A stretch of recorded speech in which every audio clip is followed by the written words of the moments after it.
අපේ ජීවිතයට යම් ගැටලුවක් අභියෝගයක් පැමිණි විට ඒට මුහුණ දෙන ආකාරය මත අපේ පෞරුෂයේ මට්ටම තීරණය වෙනවා. සාමකාමීව, ඉතා ප්‍රායෝගිකව, ධනාත්මකව යම් ගැටලුව විසඳා ගැනීමේ හැකියාව අප සතුව ඇත්නම් ඒක හොඳ ලක්ෂණයක්. මෙම ලක්ෂණය පුද්ගලයෙකු හුරු පුරුදු වේ යුත්තේ ඔවුන්ගේ මුල් ළමාවිය තුලදීමයි.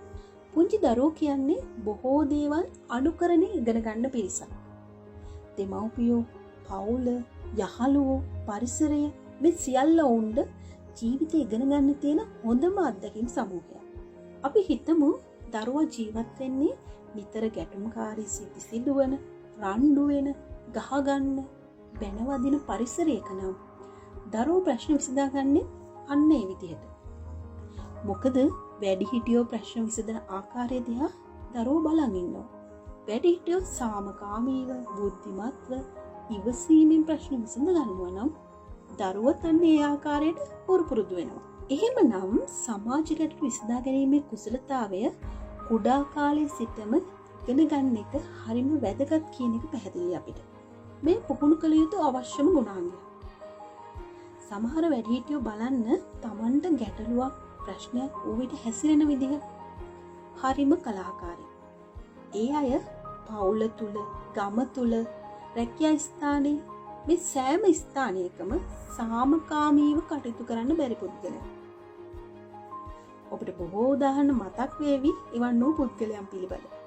ඉතින් වගකීම් සහගත වැඩිහිටියෙක් ලෙස සමාජයේ ජීවත් වෙන්න නම් මේ කුසලතාවය කුඩා කල සිටම දරුවන් තුල ඇති කළ යුතුමයි. මේ සඳහා අපිට කරන්න පුළුවන් දේවල් තිබෙනවා.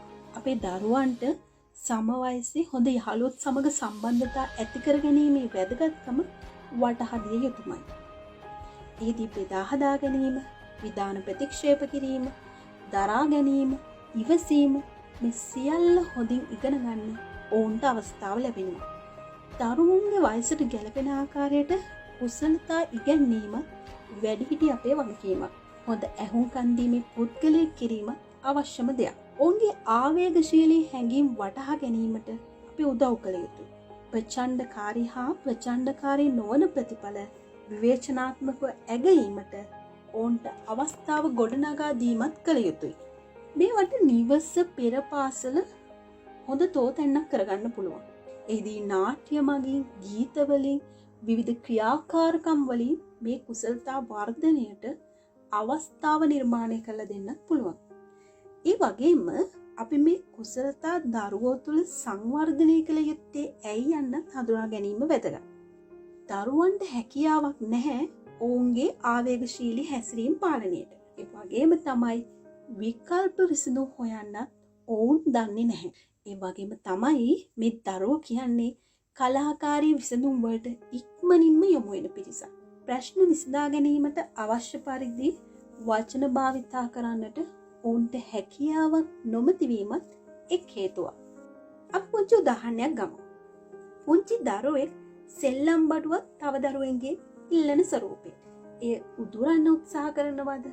කාරුණිකව ඉල්ලා සිටින්න උත්සාහ කරනවද? එය ලැබෙන තෙක් බලා සිටිනවද? ඒ තීරණය වෙන්නේ ඔහු ගැටලු විසඳා ගැනීමේ කුසලතාවය ප්‍රගුණ කරගෙන ඇති ආකාරයට.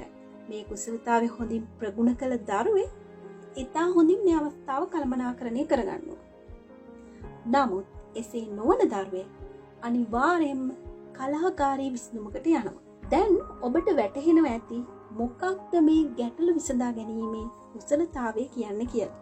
අපේ ජීවිතයේ සෑම අවස්ථාවකම ඉතා විශාල ලෙස බලපාන සාධකයක් බවට මේක පත් වෙනවා. එහෙමනම් දරුවන් තුළ සමාජ ගැටලු විසඳීමේ කුසලතා ඇති කිරීම තුළ සිදුවන සුභවාදී වෙනස, සමාජ හිතකාමී පුද්ගලයන් නිර්මාණය වීම කොයිතරම් සමාජ සුභ සිද්ධියට හේතුවක් වන්නේද යන්න පැහැදිලි කර ගැනීමට සිතන්නට මේක හොඳම අවස්ථාවක්.